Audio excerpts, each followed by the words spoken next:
Shalom.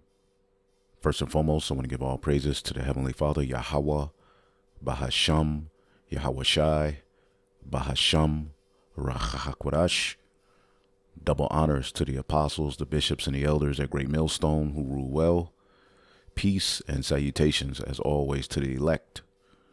And I wanted to go into Revelation, the 17th chapter, which deals, with history and prophecies that will lead to the doom of Babylon the Great, as the day of doom is upon us, and the end of Esau's world, is right around the corner, which what precedes that is the kingdom, of Jacob, right after the fall of Esau's world, pursuant to Daniel, the 7th chapter, is the kingdom of heaven, ushered in, through the Son of the Most High, who the world ignorantly calls Jesus Christ. You see? So I wanted to get into this chapter, and may you brothers and sisters be edified, which there are breakdowns, our apostles and elders in particular, brothers have done, but through the Spirit, I wanted to go into it as well. And may you brothers and sisters be edified, because that is the reason we are doing these lessons, to give you the understanding so that you can be rooted, in the knowledge, wisdom, and understanding, by hearing the new song. Revelation 17:1, and there came one of the 7 angels. Now remember, John, the revelator, the last disciple who directly walked with Yahweh Shai to be alive, is on the Isle of Patmos receiving these visions, from the Most High through Yahweh Shai, through angels sent to him to open his understanding and give him particular visions. And remember, John, the Apostle John was the, sort of like the best friend of Yahweh Shai. So it would make sense that he was the one, who would receive these visions, as the other disciples had been put to death. He was alive to receive these visions, and this book is very important to us, as it foretells the coming of the MOTB and the end of the beast system that we live in, headed by Babylon and Great America. So it says, and there came one of the 7 angels which had the 7 vials, and talked with me, saying unto me, Come hither, and I will show thee the judgment of the great whore that sitteth upon many waters. And the great whore that sitteth upon many waters is Babylon the Great. And the waters, as we'll show you when you continue reading down, represent the people sitting upon many waters, as it says in the book of, Ezekiel, the 28th chapter. It symbolizes ruling the people. You see, it symbolizing having control, over resources, trade. And that's what, Babylon the Great was able to do, along with adding NATO and the EU. Now, this is the book of Ezekiel 28:2. It says, Son of man, say unto the prince of Tyre, which now this speaks to Esau, Edom. The prince of Tyre had, waxed rich through the ability to trade. They were on the, right by the water, so he was able to, amass many riches unto himself through trade and through having control and through ruling over the people, and he waxed proud. But as you continue reading this vision, you can see clearly it's speaking to Esau, Edom as well. Son of man, saying to the prince of Tyre, Thus saith the Lord God, because thine heart is lifted up, and thou hast said, I am a God. I sit in the seat of God in the midst of the seas. The midst of the seas represent the people. Yet thou art a man and not God, even though thou set thine heart as the heart of the Most High God. And as you keep reading, it says, thou art wiser than Daniel. He's able to use, his witchcraft on the left-hand side, to predict, the future, to interpret things. He's able to, with his technology, surveil the earth, tracking people. Nothing can be hid from him. This is what the Heavenly Father all right, has given this devil power to do with this beast system, and with thy wisdom thou, all right, and with thine understanding, which is left-handed wisdom and understanding, okay, thou hast gotten thee riches and hast gotten gold and silver into thy treasures by thy great wisdom and by thy trafficking, humans, trafficking, animals, trafficking resources all throughout the planet Earth, as the book of Revelation, the 18th chapter, gives the outline.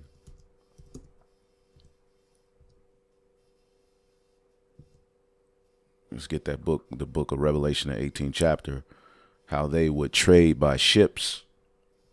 Let's just get to the point. Okay. Revelation 18 and 17, for in 1 hour is so great riches come to naught when this place is destroyed, and every shipmaster and all the company of ships, all right, and sailors and as many trade by sea stood afar off. And America has, all right, the most imports of any country in the world. Clearly, this is talking about America. You have people saying Babylon the Great is the Vatican. The Vatican isn't trading and importing the most out of any of the countries in the world. It's America. Okay, so they were made rich, as you see here in verse 19. These nations are going to cry when this great whore is destroyed. All right, because ultimately they made a bunch of money by being in league with the whore. Okay, so these particular merchants were made rich by the ships that they had in the sea. And this is clearly speaking of America, Babylon the Great. Okay, as a matter of fact, I have some things pulled up here. Let's see here. Let's look up which country has the most imports, all right, by sea, to show you that this Bible is faithful and true. Is speaking of the very system that we're living in. John the Revelator received these visions and is speaking to what we are living through right now. Give me 1 second here while this comes up. All right. Which country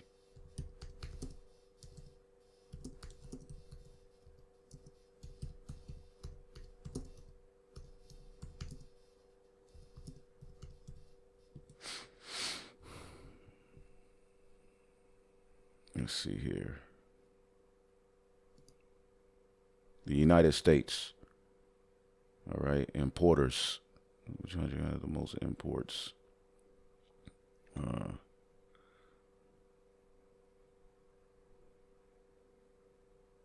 So United States exports, imports, all right, is pretty much number one. All right, you can look more into that. All right, but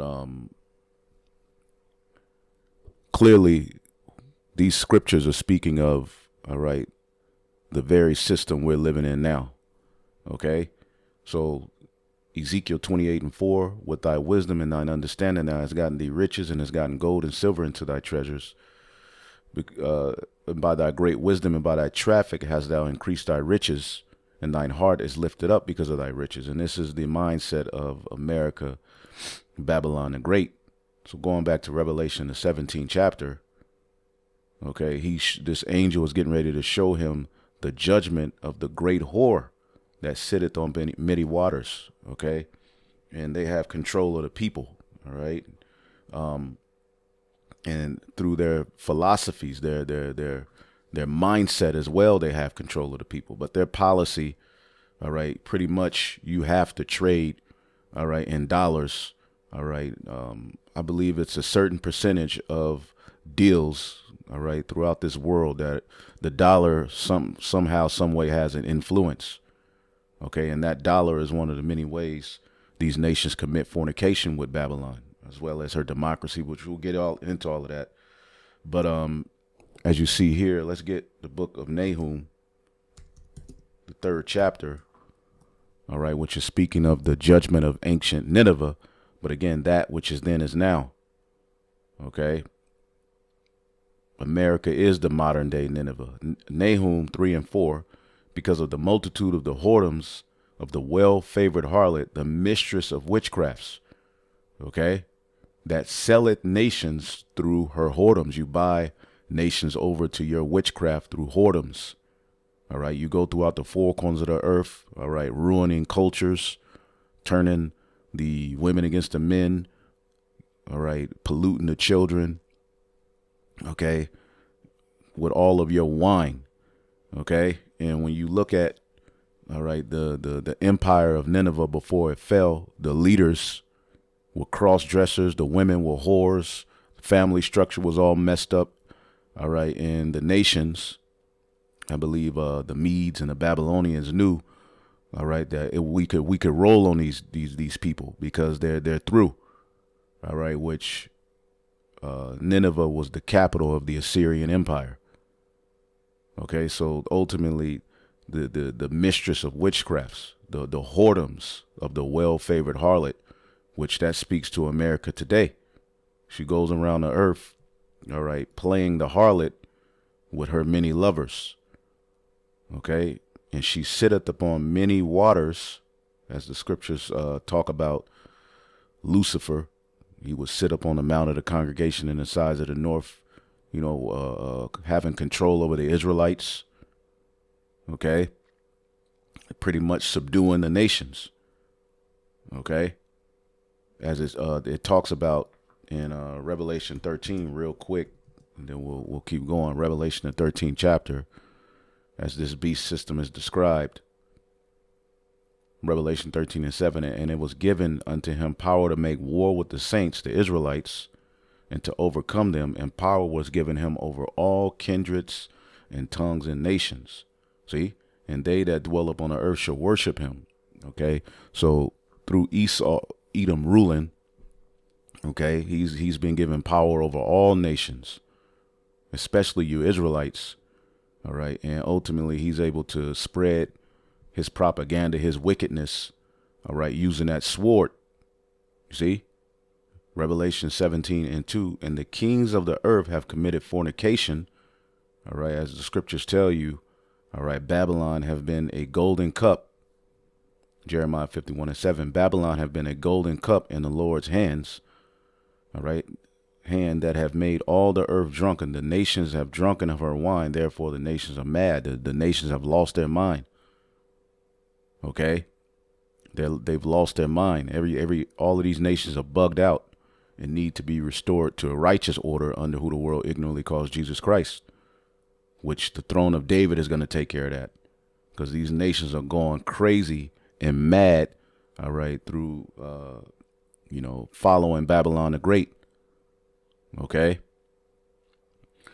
It says, Babylon is suddenly fallen, and destroy how for her, take balm for her pain. If so, she may be healed. We would have healed Babylon, but she is not healed. Forsake her. So this place ain't going to be healed. You see? And the scriptures tell you in Revelation, the 11th chapter, and the nations were angry, and the time of thy wrath has come. And we're living in that time now. These nations are all angry and trying to figure out ways around Babylon the Great and its dominance through that dollar and through that sword. So the Lord is dividing the sword. He's setting up nations, all right, that are looking for ways to operate outside of the dollar, because one of the main ways these nations committed fornication with, Babylon is, by taking on that dollar. Okay. Aiding them in the destruction of the Israelites, taking on their democracy. Okay. And many, many more things, man. Whoring out their daughters, okay, taking on the sodomite culture, which all of these heathen are into that garbage. But at the forefront of the rebellion is Babylon the Great, okay. Revelation 17:2, and who the kings of the earth have committed fornication, and the inhabitants of the earth have been made drunk with the wine of her fornication, okay. And the scriptures talks about woe to him that putteth this bottle on his neighbor, all right, that he may be drunk, so they may look on the nakedness, man. And ultimately, they've been able to go through the four corners of the earth, okay, and all of these nations are drunk because of the great power and how beautiful she is, all right. They took her on for being this wholesome woman. Now they're finding out, all right, that she's a whore. Okay? And they're tired of her. Revelation 17:3. So he carried me away in the spirit into the wilderness, and I saw a woman, okay, which this woman represents America, the whore, sit upon a scarlet colored beast. Okay, and the scarlet colored beast, all right, represents the NATO and the EU. Okay, and it's scarlet colored because scarlet is a derivative of red. Okay, pointing to Esau Edom's rulership, which when you go into the scriptures, it was promised to Esau Edom when he cried for a blessing. All right, Revelation 27:39.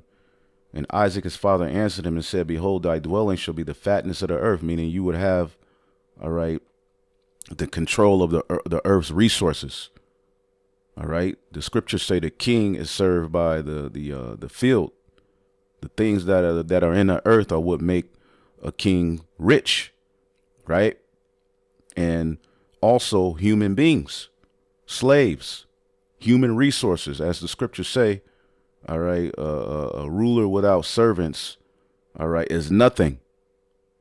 Okay, so they have control over the resources. They have control over the human beings. All right, which the number one resource is human resources, right? So their dwelling would be the fatness of the earth. This was a blessing given unto to Esau Edom in a dew of heaven from above, and by thy sword shalt thou live. See, and thou shalt serve thy brother, and they served us under David, and they're going to serve us forever under Yahweh. They served us under David and Solomon. All right, but they were able to break, all right, from under that dominion. You know, at the time of Solomon, you read about the Edomites. All right, you know, at the time of David, Solomon, you read about the Edomites, you know, uprooting themselves from under Solomon's authority. That was the first enemy the Lord sent, all right, to cause friction after Solomon went off. Okay, I believe that's in 1 Kings, the 11th chapter. Okay, so he was able to break his yoke, all right, and then again, after the Dark Ages, all right, after the Western Roman Empire, all right, fell, all right, through the Renaissance, they were able to ultimately reestablish that Roman dominance, that Greco-Roman dominance in the earth. So Esau's blessing would be this beast system. All right. And we remember Esau is red. Okay. And scarlet, all you have to do is look it up.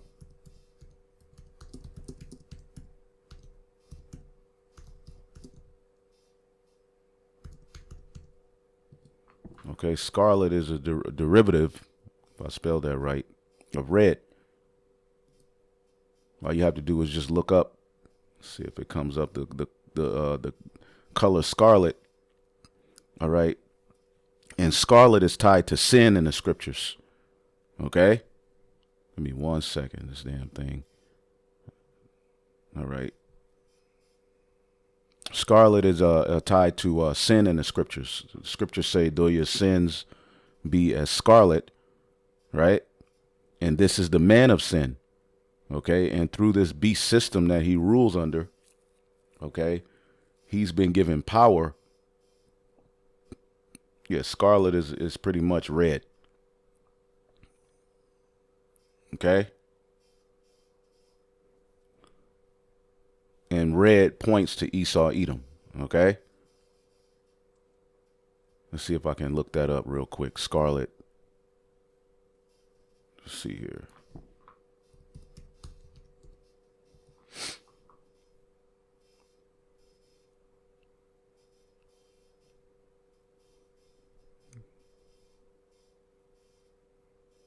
Yep. Which in color psychology, red represents danger. All right. Esau Edom represents danger. Isaiah 1:18, come now, let us reason together, saith the Lord, though your sins be as scarlet. So scarlet is tied to sin, and this is the man of sin, all right, ruling, all right, in the blessing that was given unto him, all right, by Isaac. Okay.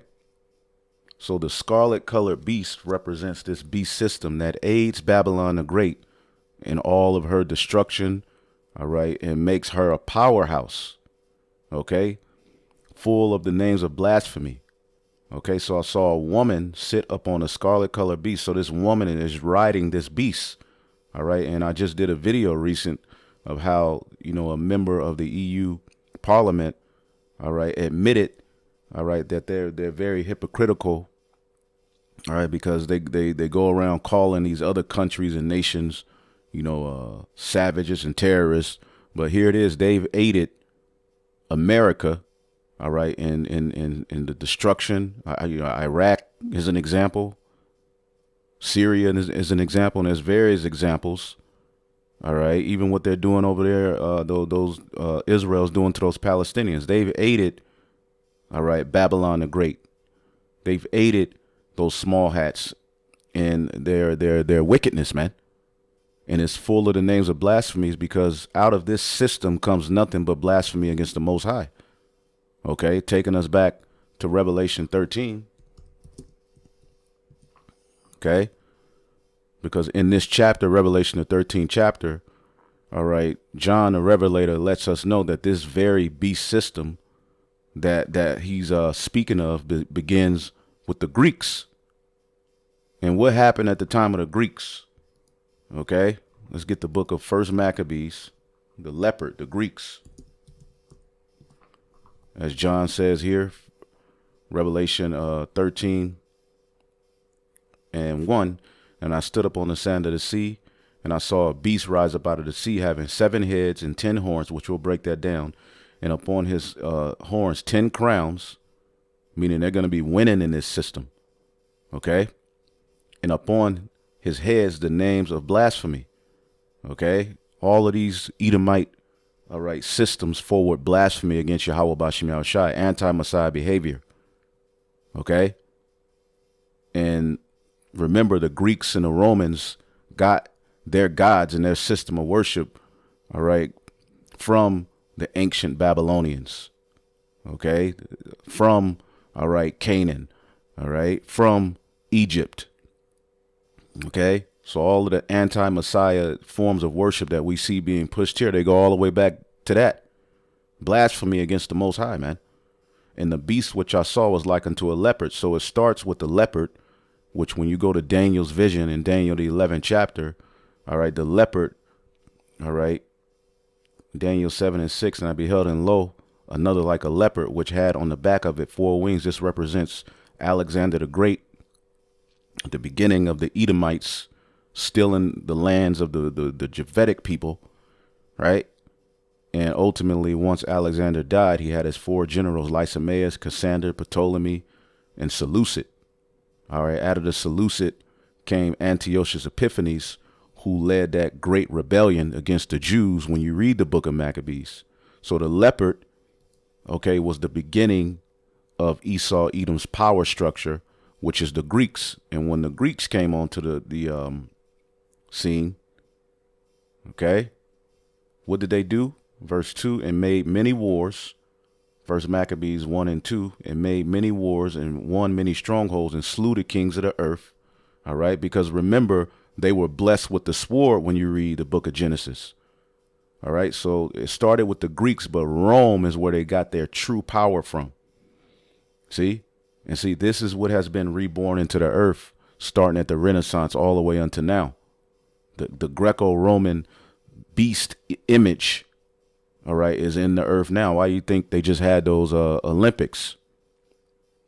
Okay, and went through the ends of the earth and took spoils of many nations, insomuch that the earth was quiet before him, whereupon he was exalted and his heart was lifted up. Speaking of Alexander the Great, okay, Alexander, who was a clear historical figure, you can look up, he's mentioned in the Bible. All right, and he gathered a mighty host and ruled over many countries, all right, and nations and kings who became tributaries unto him. All right, they paid tribute. They became vassals, right? And after these things, he fell sick and he died. And when he called his servants, such as were honorable, all right, and brought up with him, that's Lysimaeus, Cassander, Ptolemy, Seleucid. All right, so when he died, all of his servants bare rule, all right, but they warred with one another. And after his death, they all put crowns on themselves, so did their sons after them many years, and evils were multiplied in the earth.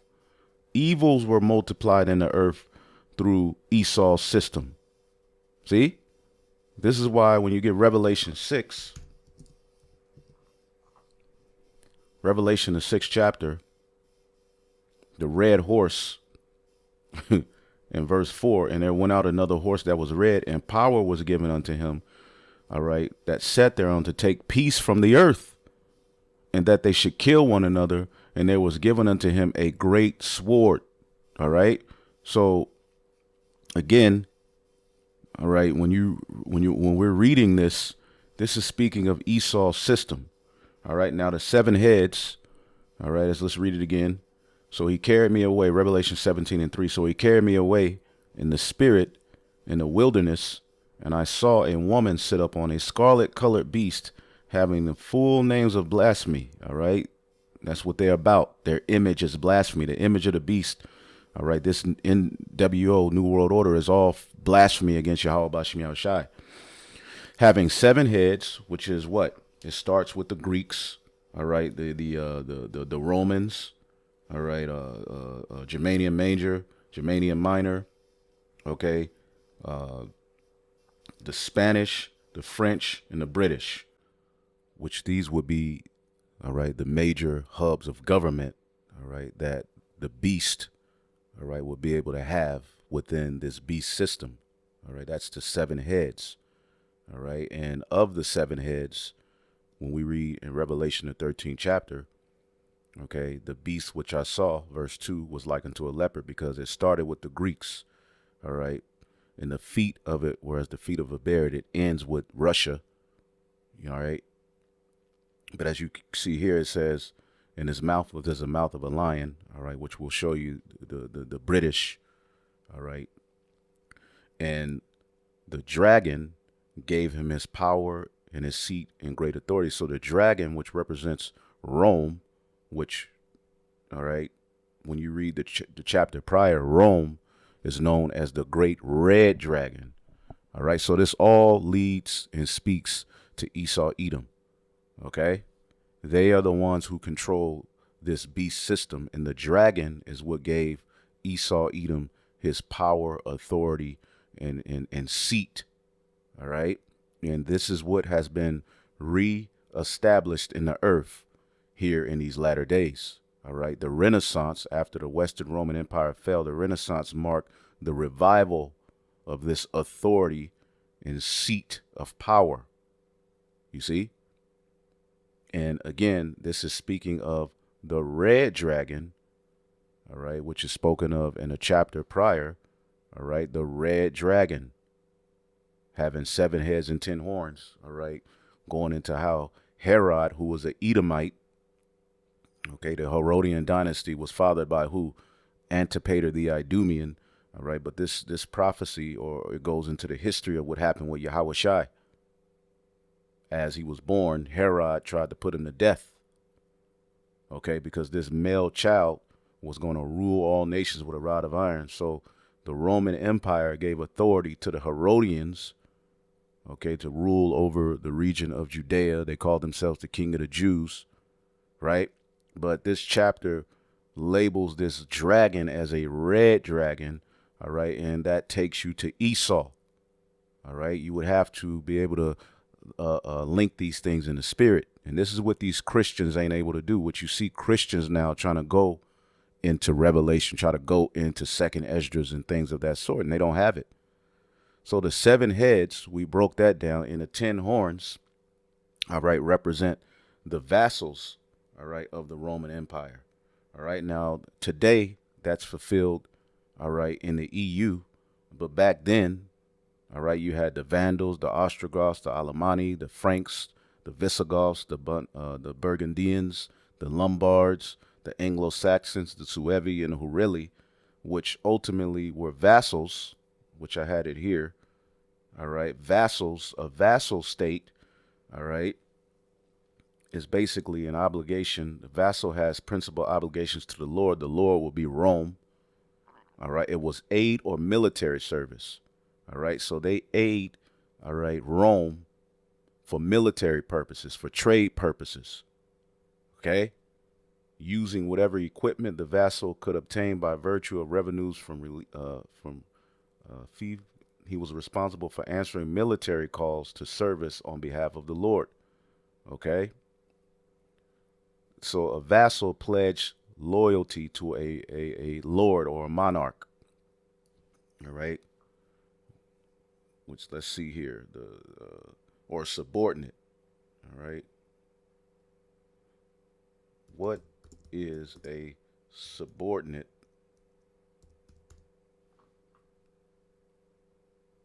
Okay.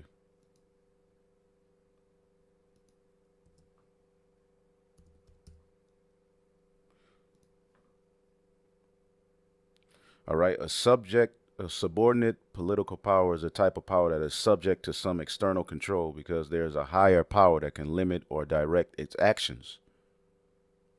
All right. In international relations, a client state is a country that is economically, politically, and military subordinate to a more powerful state. So the more powerful state was Rome. The more powerful state is America, Babylon, and Great. All right. But the 10 horns, all right, which represent the EU, all right, ultimately, which today, it started as, going back to the EEC, all right, Belgium, France, Germany, Greece, Italy, Luxembourg, Netherlands, Portugal, Spain, all right, the UK, then eventually, Australia, Denmark, Finland, Ireland, all right, and so forth. Now all of it, there's pretty much, I believe, 27 members of the EU, all right, but when you go into the history of the EU, okay, the EU as we know it today goes back to 1993, but they had been working on these, unions, establishing these common markets going back, all right, to the 40s. The 49 NATO was created. And what was the purpose of NATO? Okay, to combat, all right, the USSR, the Soviet power, which was Russia, right? And remember, after World War II, Europe was all messed up, all right? So they started to get things together through, things like NATO, things like the EU, all right? And eventually it led to the rebirth of Rome, okay? Which, again, this all goes back to the Renaissance, starting in the 1400s. So this beast system was able to eventually become a dominant power on the planet Earth through establishing the NATO and the EU. That's why it says, okay, the Wh0re rides the beast. But as you can see here, 10 Western European countries, all right, create the Council of Europe, all right, and as you keep going, eventually in 1957 you have the Treaty of Rome, showing you that this is the reestablishment of Rome, all right, and the role of the EU, which you can look it up, all right. It gives them power and freedom to trade without regulations, all right, and it promotes peace amongst, Europe, okay, and you can look all of these things up, but this is how Esau Edom pretty much controls, all right, the narrative, controls resources, has a military dominant power. And this is why the Lord had to break up the EU and the NATO in these latter days, because it's too powerful. All right. It would look as though America would never lose, you see, but we're living in a time where the vassals and the subordinate countries, all right, are ultimately rising up. Okay. So I think what is yep.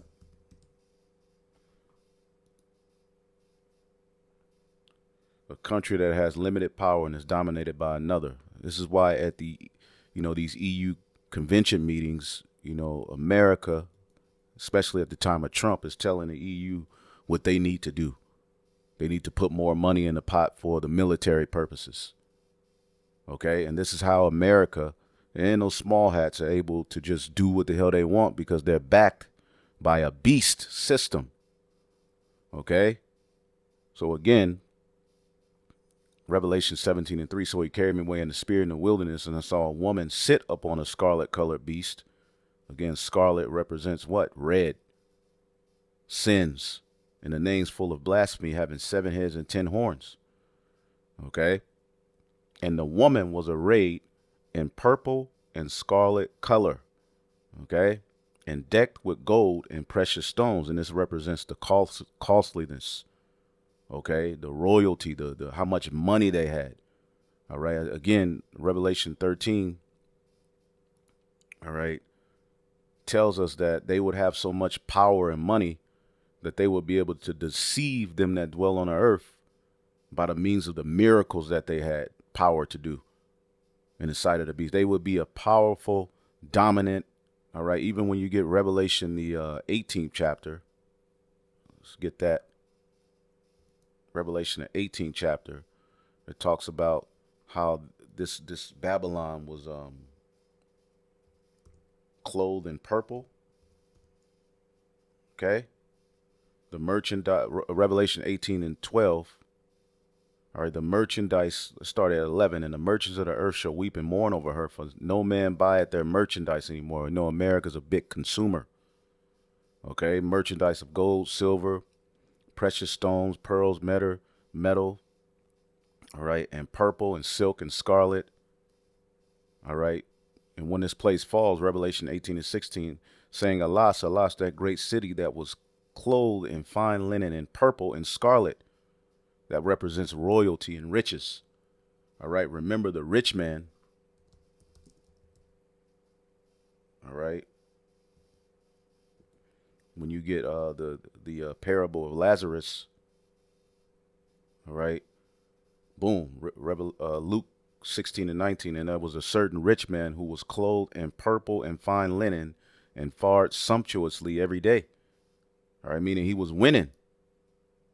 Okay. See what this says in the NLT. There was a certain rich man who was splendidly clothed in purple and fine linen, who lived each day in luxury. All right. And this is the elites who really control this system. Right. So this woman was arrayed in purple and scarlet color. Okay. And decked with gold and precious stones and pearls, having a golden cup in her hands full of abominations and the filthiness of her fornication. And who gave this devil power to do this was the Most High. Okay. Again, Babylon was a golden cup in Yahweh's hand that made the earth drunken. So it was the Lord who gave this devil power. So you can't say he's not fair. All right. You were set up. All right. As it is written in the book of 1 Thessalonians. Or 2 Thessalonians, right? 2 Thessalonians chapter 2, all right? And 7, for the mystery of iniquity doth already work. And back then, that was the Roman Empire, the Western Roman Empire, okay? It was already at work. They were already in cahoots to get that birthright back. That's why they were calling themselves King of the Jews. Only he who now let it will let until he be taken out of the way. So the Lord has allowed this devil to build. All right, even after he fell, the deadly wound was healed. All right, he's allowed him, all right, until the time where he's going to be taken out of the way. Just like he allowed Pharaoh to rule and build up. And then shall that wicked be revealed, whom Yahweh, the Lord, through his son Yahweh Shah, shall consume with the spirit of his mouth through the prophets, and shall destroy with the brightness of his coming. Okay, even him whose coming is after the working of Satan with all power and signs and lying wonders. So this man is here to do the bidding of Satan. This man will come to do the work of Satan with counterfeit power and signs and miracles. Okay, his industrial revolutions, going back, starting at the British, which way it would afford themselves through the power of America that came out of the British. Okay, there's science.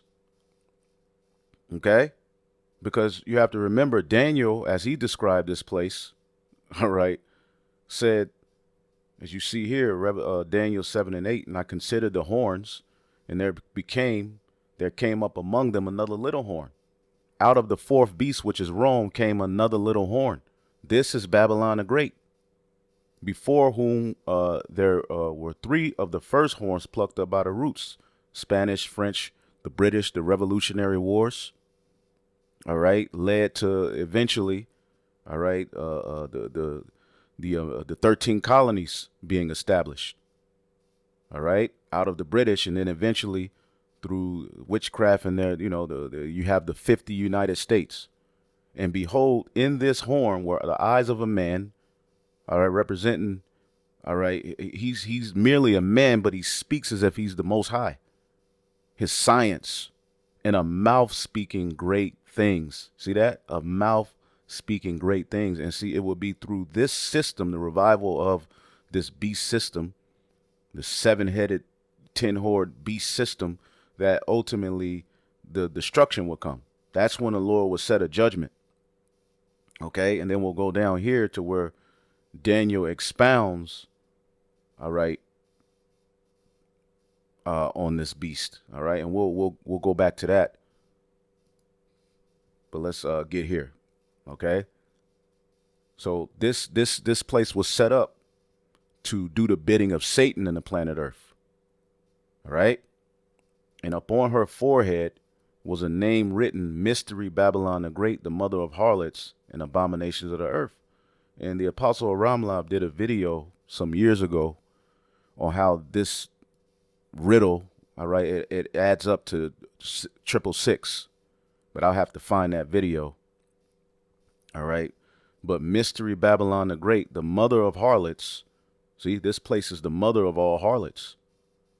Okay. All of the ancient, all right, forms, systems of rebellion are all fulfilled in America. All right. Along with this beast system. Okay. It's all forwarded through here. And they do it subtly, some things openly, some things secretly. But all of the gods and goddesses that were worshipped in the ancient times they're back here today, and it's played out through the behavior of the people. And I saw the woman drunken, all right, Rome, America, drunken with the blood of the saints, man. All right. And just think of what, how many Israelites have been destroyed through this system, man. What they did to the so-called Native Americans, man, what they did to you so-called Negroes, West Indians, Haitians. Okay. Drunken with the blood of the saints, man. Okay. And that's why it says in the prior chapter, Revelation 16, all right, in 5, and I heard an angel of the water say, Thou art righteous, O Lord, which art and was and shall be, because thou hast judged. Okay.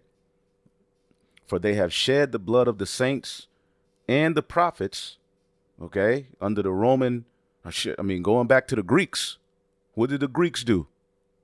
They shed the blood of the saints because some of them didn't want to submit to their Hellenization, their gods, get branded, which today is going to be a physical mark, a digital mark, instead of a brand or a tattoo like they made you get, all right, in the ancient Greco-Roman Empire. See, purpose of branding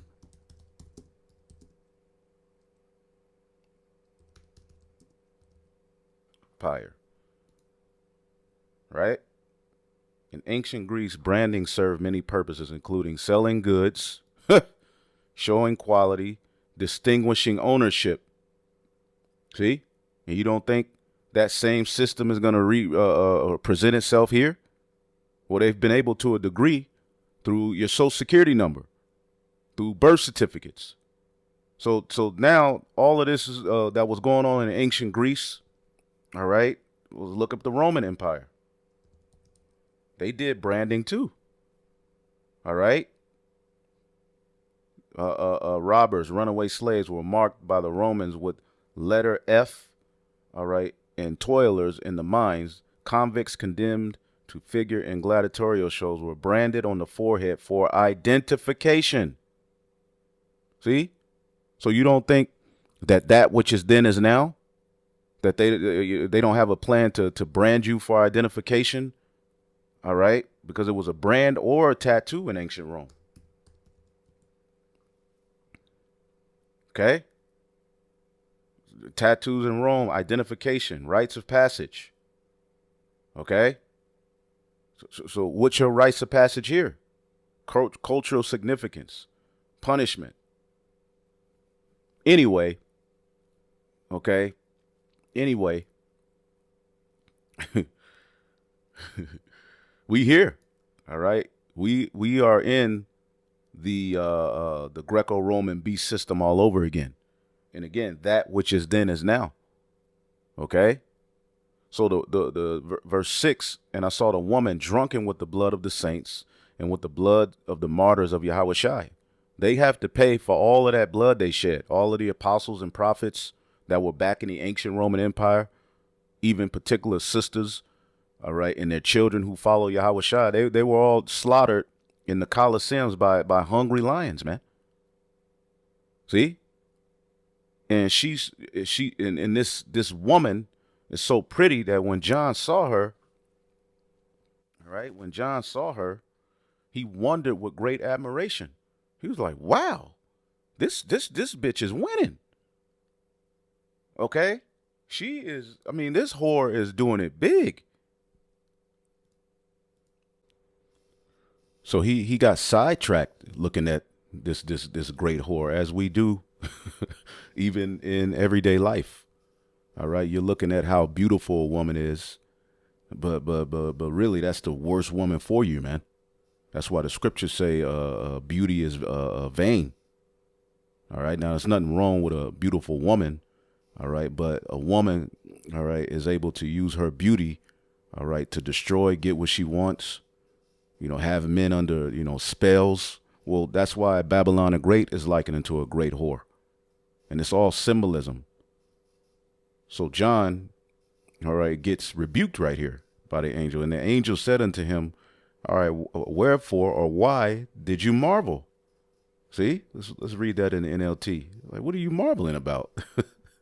This bitch gonna be destroyed. Okay. Let's get that here. Why are you so amazed? The angel asked. I will tell you the mystery of this woman and of the beast with 7 heads and 10 horns on which she sits. Okay. So I'm going to tell you the mystery of this woman and the beast that carrieth her, because the beast carries the whore, man. Okay. And through their energy, all right, on the planet Earth, you could be a Satanist, a Buddhist, you can be any goddamn thing. You could lust over bears, all right, and you can, all right, the same sex. You could be a pedo, which pedestry was a big thing in the ancient Roman Empire. Okay.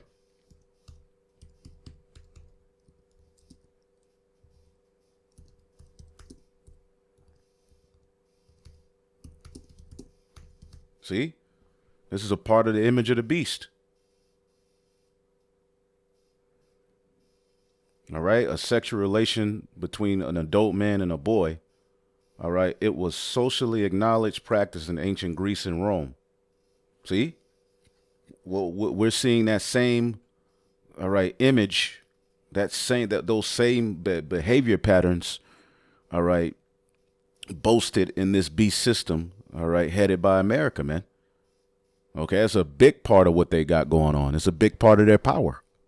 Okay, let's go back. So here, John is saying, I'm gonna tell you the mystery, all right, of the woman and of the beast, all right, that carrieth her, all right, because again, all right, the NATO and the EU carry America, and they're tired of carrying her ass, okay, which have 7 heads and 10 horns, okay.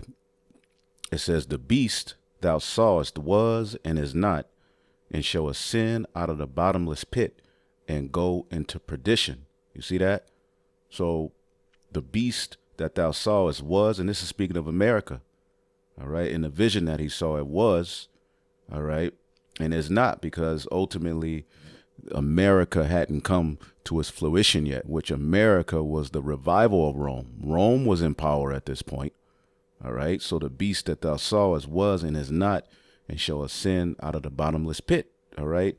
What does ascending out of the bottomless pit represent is the Renaissance period, which ultimately, as we know in Revelation, the 13th chapter, all right, Revelation 13 and 12, and he exercised all the power of the first beast before him, all right, and caused the earth and them that dwell therein to worship the first beast whose deadly wound was healed, all right, and this is what America was able to do, okay.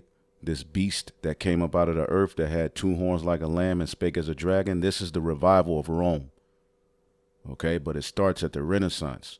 So he exercises all the power of the first beast before him. And when you look at, all right, American law, all right, it all comes from that Greco-Roman system of rulership, thought process, as we'll show you. That's what the Renaissance did. All right, so he's causing you to worship the first beast whose deadly wound was healed. All right, the deadly wound, all right, that was healed. All right, Revelation 13 and 3, and I saw one of his heads, one of the seven heads, were wounded to death, and his deadly wound was healed. Okay, so the deadly wound represents, all right, the Western Roman Empire falling. When was the deadly wound healed? Through the Renaissance period. And from that point, the world wondered after the beast, meaning after her philosophies. You see what I'm saying? And when we get Revelation 20, it goes into that. Revelation 20 and 1, and I saw an angel come down from heaven having a key of the bottomless pit and a great chain in his hand. Okay, the great chain represented taking down this nation. All right, when you go into a chain, it represents to bind someone, to bind someone. So this angel, all right, was getting ready to take down the Roman Empire, the Western Roman Empire, and the Edomite power structure at that time. And he lay hold on a dragon. It's the same dragon that the whole book of Revelation been talking about, the red dragon, Rome, the Edomites, that old serpent, all right, which is the devil and Satan, and bound him 1,000 years. Okay, and he ultimately, this represents Esau, Edom, all right, for a period of 1,000 years. All right, you can look up how long did the Byzantine Empire last. It's 1,000 years, about 1,100 years, tie into this prophecy. The Western Roman Empire, Esau, Edom, was down and out for a period of 1,000 years, and he was cast into the bottomless pit, all right, chased into the caves. He was a caveman. He was looked down upon, okay, and shut him up and set a seal upon him that he should not deceive the nations anymore till 1,000 years were fulfilled. And after that, he must be loosed a little season. See, he must be loosed a little season. That old serpent called the devil and Satan, which we just showed you in 2 Thessalonians, that this group of people, the biblical Edomites, is here to bring the energy of Satan into the planet Earth. So from 3, all right, you jump to 7, and when 1,000 years are expired, Satan shall be loosed out of his prison, okay, which is going to lead, all right, to World War III. He was loosed out of his prison at the time of the 1400s, which is the Renaissance. Okay? The Renaissance. And what was the Renaissance? All right, the Renaissance, which means rebirth, is a period in history, all right, and the European cultural movement covering the 15th and 16th century. All right. And there you go. The term means rebirth. Okay. And as you can see here, associated with social change, art, all right, literature, architecture, exploration, science. Okay. The Renaissance was first centered in the Republic of Florence, then spread to the rest of Italy, and later brought to Europe. Okay. And ultimately, it will be forwarded through America. Okay. But as you can see here, the Renaissance intellectual basis was founded in its version of humanism, which is that you know, the non-belief of the Most High, belief in self. Okay, that humanist mindset goes back to that Greco-Roman system, derived from the concept of Roman humanitas. All right, and the rediscovery of classical Greek philosophy, such as, all right, Protagoras, who said that man is measure of all things. They worship themselves. Okay, So you could keep looking, but pretty much, as you can see, this was the rebirth of the Greco-Roman Empire, the Greco-Roman thought, the Greco-Roman science, the Greco-Roman philosophy, the Greco-Roman way of ruling. See, this system that we're living in, all right, is an extension of that Renaissance, rebirth, okay? And what was the importance of the Renaissance? Okay, the Renaissance period was a time of great creativity and curiosity that changed the way people thought and influenced the world for centuries. So as you read in Revelation, all right, the 7th chapter, okay, Revelation 17:8, and the beast that thou sawest was and is not, because they hadn't come to their full power yet through America. See, it was, Rome was in power, but it wasn't in its full power. All right. It didn't fulfill the blessing of the fatness of the earth. That blessing will be fulfilled through the system we live in now. All right. When Esau, Edom ascended out of the bottomless pit. All right. For the purpose of going into perdition. He ascended out of the bottomless pit. All right. And pretty much, as you read in Revelation 20, all right, Revelation 20:7, and when 1,000 years are expired, Satan shall be loosed out of his prison and shall go out to deceive the nations which are in the four quarters of the earth, leading to the war led by Gog and Magog, which is the end of this beast system. You see? And what has he done? He's deceived everybody by bringing in this godless, humanist mindset, all right, that changed the way people thought. All right, changed the way people dealt. All right, they brought about romance. All right, which everything is based upon emotion and not truth. All right, it doesn't get the job done. Okay, it was the time of new discoveries, inventions, and styles, including humanism, which humanism, okay. All right. They don't believe in the Most High, that the agnostic atheist mindset. Esau brings that about. All right. Believe that we understand the world and what is true through experience and reason, not through the Bible, not through the Most High. All right. All right. Yada, yada, yada. All right. You can look up that humanist mindset, but that actually goes back to these Edomites and that Greco-Roman Empire. All right. Inventions. All right. They brought inventions, exploration. They were able to explore, conquer, colonization, art. They took down the dark images. All right. And pretty much painted their own images. All right. The revival of classical learning and wisdom. What is classical learning and wisdom? All right. What is the classics? Okay. As a matter of fact, see if we can look it up here.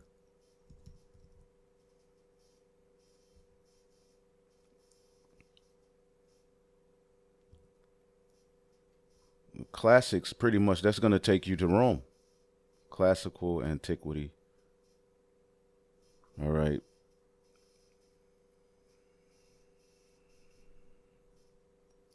Let's just look it up here. The classics.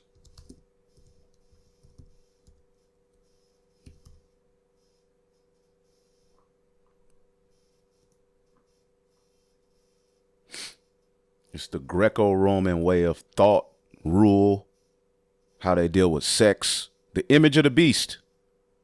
And the image of the beast is speaking through the very system we live in, man. Okay? Classic or classical studies, all right? The study of classical antiquity in the Western world. They study classical Greek and Roman literature and so forth. This is what you're learning. In Western civilization, the study of Greek and Roman classics was traditionally considered to be the foundation of the humanities and has traditionally been the cornerstone, okay, of a typical elite European education. So you're being trained, all right, in the mindset of these ancient Edomites that stem from the Greco-Roman system. Remember, all right, the beast which he saw, this beast system started with the Greeks, okay? And Rome gave them their power and authority.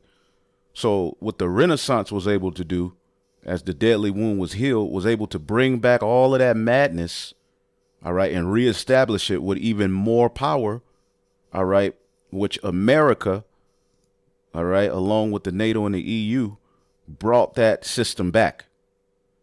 See? So let's read it again.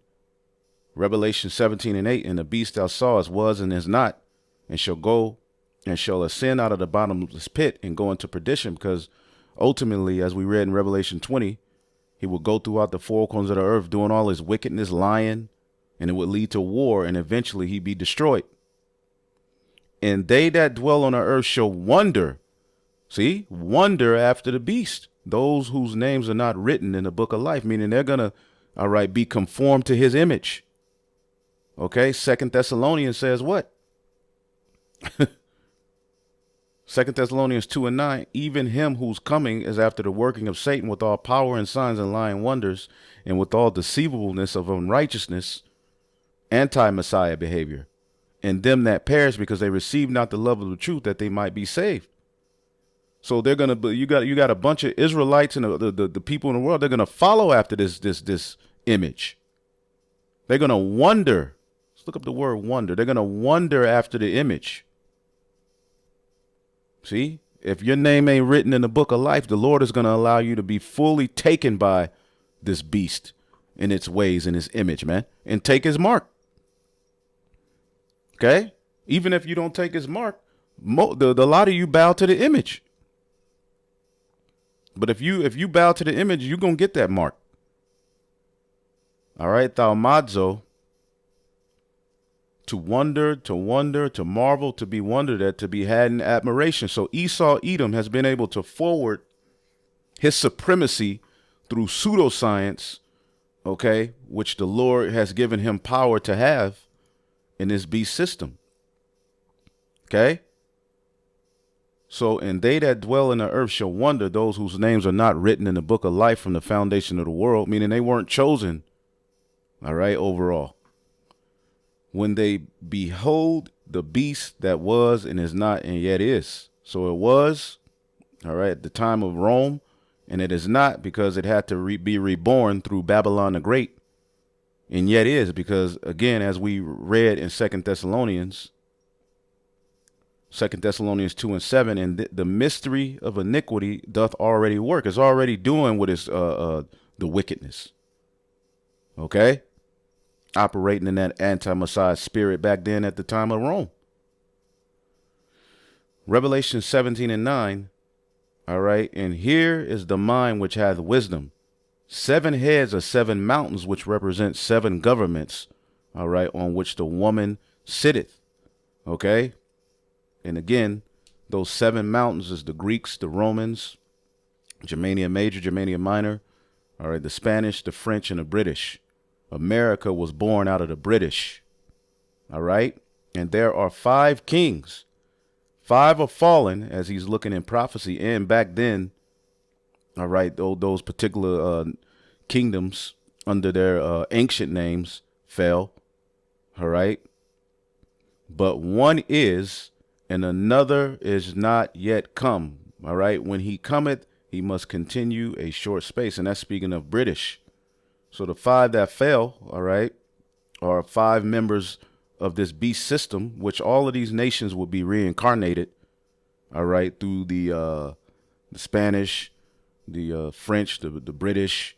You had Germany, all right, with Hitler and all of them, which led to World War II, you see. And after World War II, all right, you know, all of these different wars between, you know, these different European countries, and eventually they came with all of these treaties, and so say got their shit together, all right, and formulated, all right, you had the Treaty of Rome and all of that, all right, which eventually will lead to the very system we're living in right now. So again, there are 7 kings, 5 are fallen. All right. One is, all right, and is not yet come. All right. And when he cometh, he must continue a short space. That's speaking of the British, which the America came out of the British. And the beast that was and is not America, he is even the eighth and is of the seventh and goeth into perdition. All right. And this is the revival of Rome. All right. He is the eighth because out of the British came America. All right. And before I turn this video on, I was just looking up some research. All right. As you can see here, America is still fundamentally a British colony. Okay. And, you read comments. Let's read a few of these comments.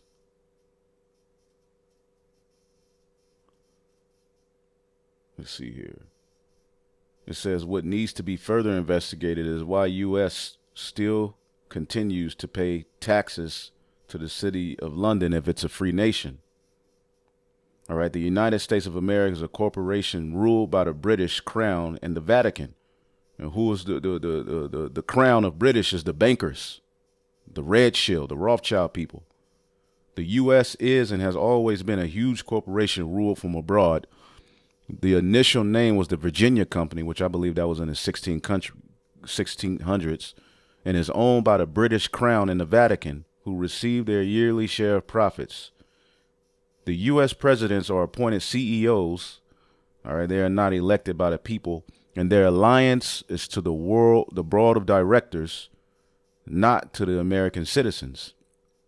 We are seen as employees of the country, and voting is designed as a distraction meant to offer us the illusion of freedom. That's a great comment. Okay. But America came out of the British as the 13 colonies. Morocco was the first country to acknowledge the 13 colonies as a country. And eventually, all right, through wars, disagreements, and purchases, you have the 50 United States. Okay. Let's see here. The Wh0re family that owns America, and you can look this up. It's a pretty good video. I watched it some months ago, but you can look at that too, all right, because America came out of the British, but technically it's still owned by the British, okay? And this is going into this history here in Revelation, the 17th chapter. Let's go back. Give me 1 second here. Goodness gracious. And this also speaks to Daniel, the 7th chapter, because the little horn that Daniel saw in Revelation, in Daniel, the 7th chapter, all right, is the revival of Rome. Give me 1 second. All right. Give me 1 second. Okay. Let's read this again. Revelation 17 and 10. And there are 7 kings, 5 are fallen. All right. And one is, all right, as he's looking into the future as well, the 5 that will be the fallen, all right, was the Greeks, the Germanium Major, Germanium Minor, all right, the French, the Spanish, right? And another one is yet come, which is the British. And when he cometh, he must continue a short space. All right. And that was the start of their industrial revolutions at the time of the British. And the beast that was and is not, the revival of Rome, which would be through America. Okay. Even he is the 8th and is of the 7 and going to perdition. See, this is how they're going to be destroyed. Okay. And let's go to Daniel, the 7th chapter. Okay. Again, you have the little horn that came out of the 4th beast. Okay. Daniel 7 and 7. And I saw in the night visions, and behold, a 4th beast, dreadful and terrible. This is Rome, and strong exceedingly, and it had great iron teeth, and it brake in pieces. All right. And as he's looking at this 4th beast, Daniel 7 and 8, and I considered the horns, and there came up among them another little horn. This little horn represents America, the revival of Rome, by whom there were 3 of the first horns plucked up, the Spanish, the French, and the British, by the roots. And behold, in his horn, all right, were the eyes like the eyes of a man, and the mouth speaking great things. His science, okay, his rebellion against the Heavenly Father, because he would defy the Most High. Okay, he basically would set up a system of blasphemy, all right, through that humanist crap, all right, that goes back to that Greco-Roman, all right, system, which was able to be reborn through the Renaissance. America finishes all of that off. But see, as you read, okay, this is where the Lord sets judgment. That's why it says he's going to go into perdition, because ultimately the Most High is going to set his judgment, okay, as you see here, Daniel 7:11, I beheld because of the voice, all right, of the great words which the horn spake, the new world order, the micro C hip, being able to, transform humans into gods. Okay, no non-binary, no male, no female, a new human. And I beheld till the beast was slain and his body destroyed and given to the burning flame. See? And that's speaking of how they're going to be destroyed through America. See? But as you go to Daniel 7, all right, and let's see here.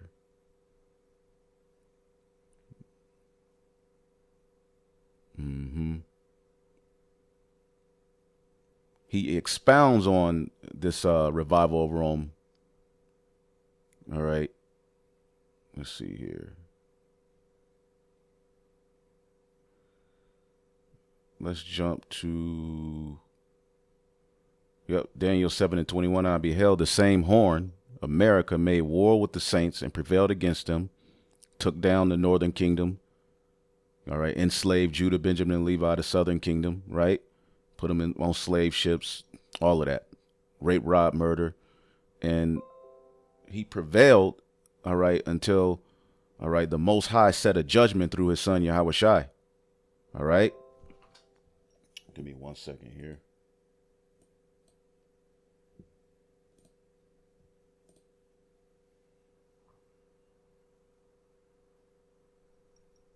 Okay. It says, Salakia. You know how it is. All right. Let's see here.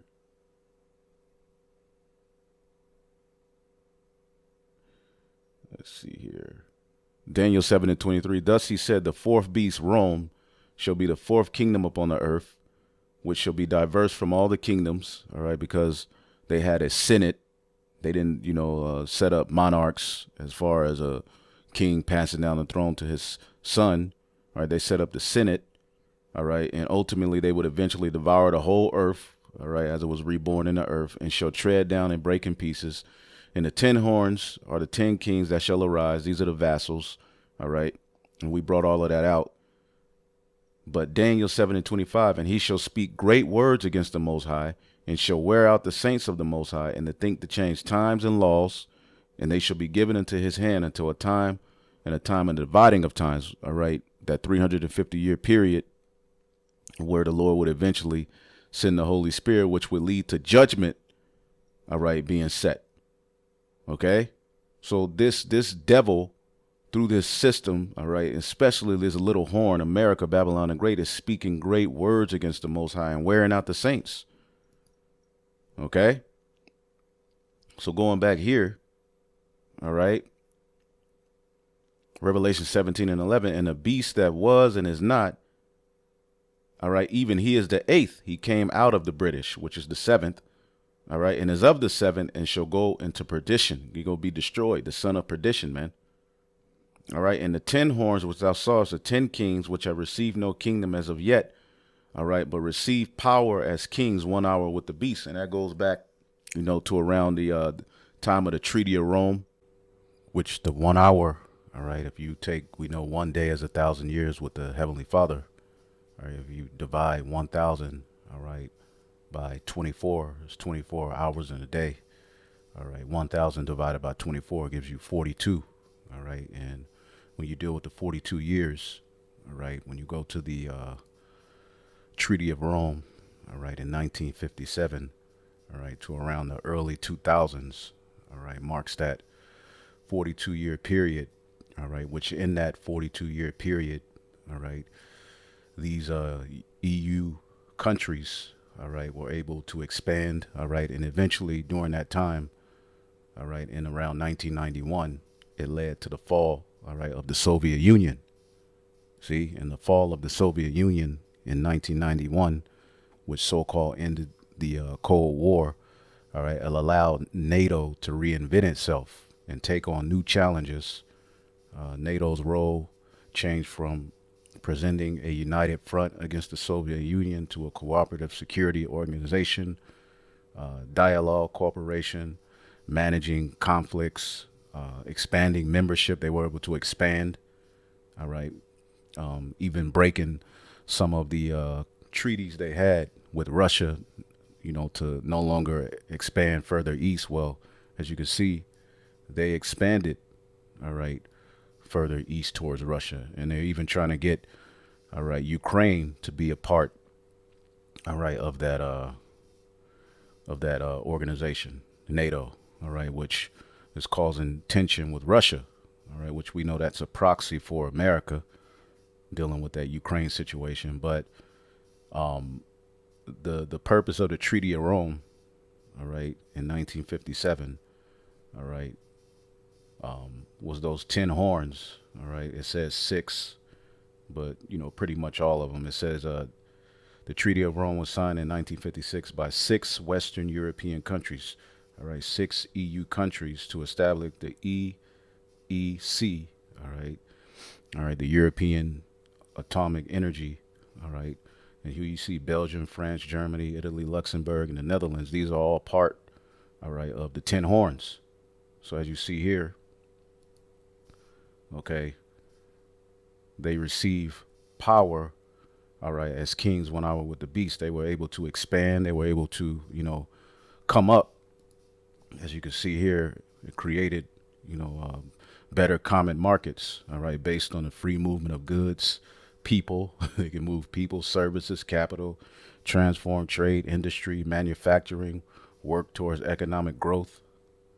All right, so they expanded their kingdoms, all right, through, all right, this Treaty of Rome, which eventually during this time led to the fall of the USSR, Soviet Union, which gave them dominance.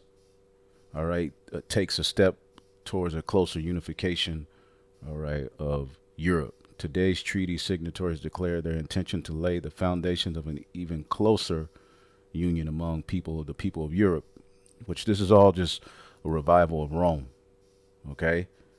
But even when we read Ezekiel 28, how it talks about through his wisdom, all right, and his understanding has he gotten the riches, and through his traffic, all right, one of the benefits of the EU, all right, and NATO is the ability to trade, all right, without any resistance, all right, to be able to move things, all right, to be able to have control of economies, all right, by thy traffic, by thy wisdom and by thy traffic, thou hast increased thy riches. And a big part of how Babylon is able to sit on a high horse is through riding the beast. The word traffic, all right, I believe rakala, see, rakala, merchandise, traffic, trade, right? And a big part of the Treaty of Rome, the EU, is trade.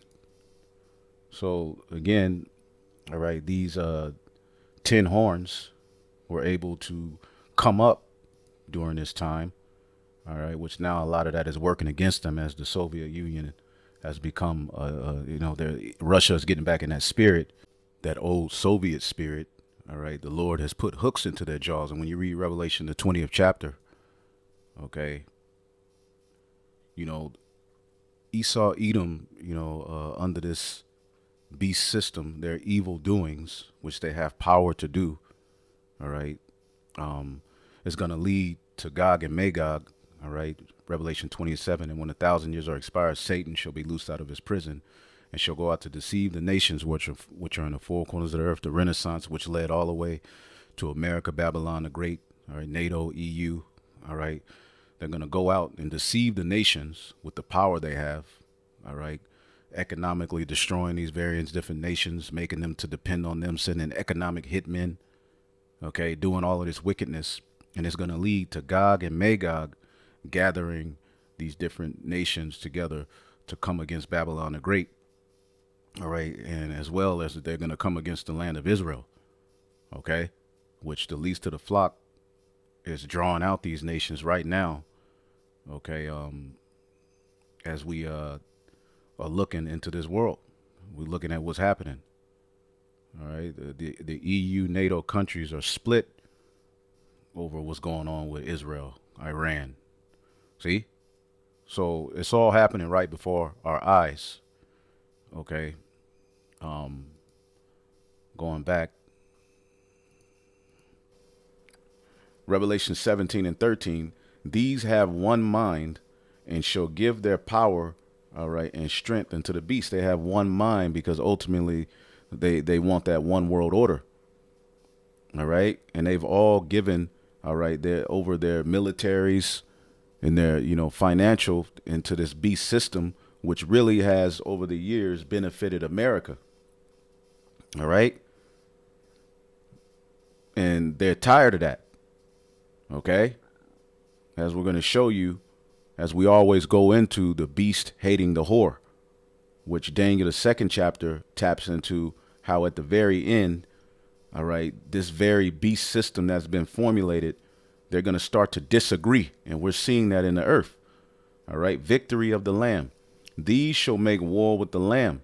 All right. And the Lamb shall overcome them. So when these wars break out, all right, and these nations are fighting each other, and they're going to, when Yahushua returns, America's destroyed by, these different nations that are a part of EU and, Russia and all of that. These nations are going to fight against the second coming of who the world ignorantly calls Jesus Christ. And he's going to overcome them. All right. And that's spoken about here in 2nd Esdras, the 13th chapter, as Esdras is getting the vision, all right, of the return of the Lord. All right. And ultimately, when he comes, verse 5 says, and after this I beheld, and lo, there was gathered together a multitude of men out of number from the four winds of heaven to subdue the man that came out of the sea. All right. So all of these nations, all right, but the main power, is going to be, of course, all right, NATO and the EU. All right. They're going to fight against the second coming of who the world ignorantly calls Jesus Christ.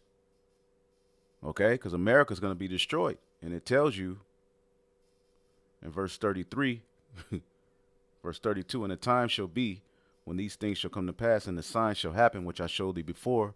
And then shall my son be declared, who thou sawest, a man ascending from the heavens. All right. And when all the people shall hear his voice, all right, every man shall in their own land leave the battle they have against one another.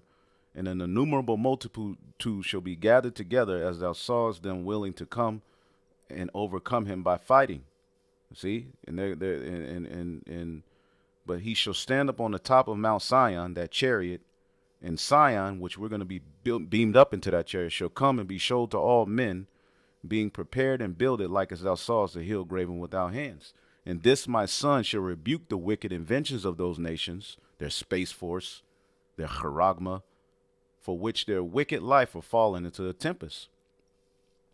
All right. And he's going to destroy. He's going to take them down. Okay. Revelation 17 and 14. These shall make war with the Lamb.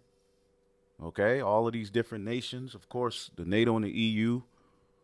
All right. But he shall overcome them, for he is Lord of lords and King of kings. And they that are with him are called and chosen and faithful. The elect being beamed up, the angels that are with him, all right, will get victory over the beast, over his image, over his mark. And he said unto me, the waters which thou sawest where the whore sitteth are people and multitude and nations and tongues, because he's been given power over them. See? And the 10 horns which thou sawest upon the beast shall hate the whore. See, at one point they carried the whore, all right? But at the end of the vision, they're going to hate the whore, and shall make her desolate and naked, and shall eat her flesh and burn her with fire. So the EU and the NATO are going to be responsible for helping aid in the destruction of America, right? For God hath put it in their hearts to fulfill his will, and to agree to give their kingdom unto the beast, until the words of the Most High should be fulfilled. See? So he's put it in their minds to ultimately aid Babylon, the new Rome, all right, and to ultimately getting to where it's so powerful and dominant, all right. But at the very end, as it is spoken of in Daniel, the 2nd chapter, okay, Daniel, the 2nd chapter,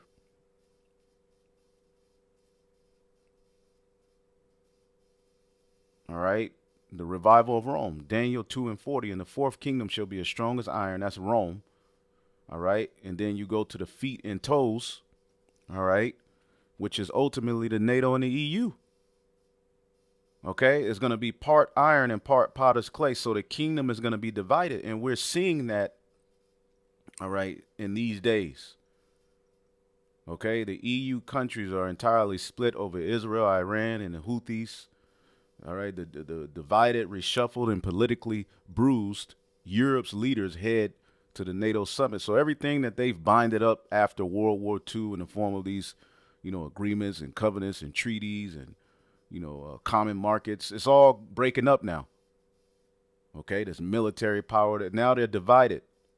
How a diminished and divided Europe put on a brave face for NATO. Okay.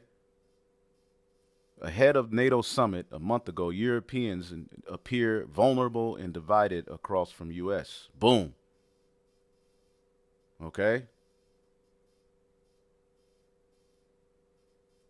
NATO members are divided on supporting Ukraine. I mean, and the rest is history. Okay. That's why we always go into beast hating the whore. When you see us do those videos, this is what we're going into. Okay. I just did a video, Prophecy Watch, where a EU chief admits the double standards in supporting Babylon and Israel and war crimes. Watch that video if you haven't. It speaks to everything that John the Revelator saw, where the beast, all right, is going to hate the whore. And eventually they're going to help aid, Russia and these various different countries, Iran. They're going to aid, all right, those countries in destroying this place, man. And the woman which thou sawest is that great city which reigneth over the kings of the earth. And Babylon is that great city. Okay. And it's getting ready to go into perdition. Okay. Destruction. That great city is Babylon. All right. The great city divided, Babylon. Standing afar off, Allah's that great city, Babylon. So Babylon is that great city. All right. Revelation 18:21. And the angel, mighty angel, took up a stone like a great millstone, Yahweh Shai, and cast it into the sea, saying, thus with violence of the great Babylon be thrown down, and shall be found no more at all. All right. So this concludes the breakdown of Revelation, the 17th chapter. Hopefully I will edify on to the next. Shalom.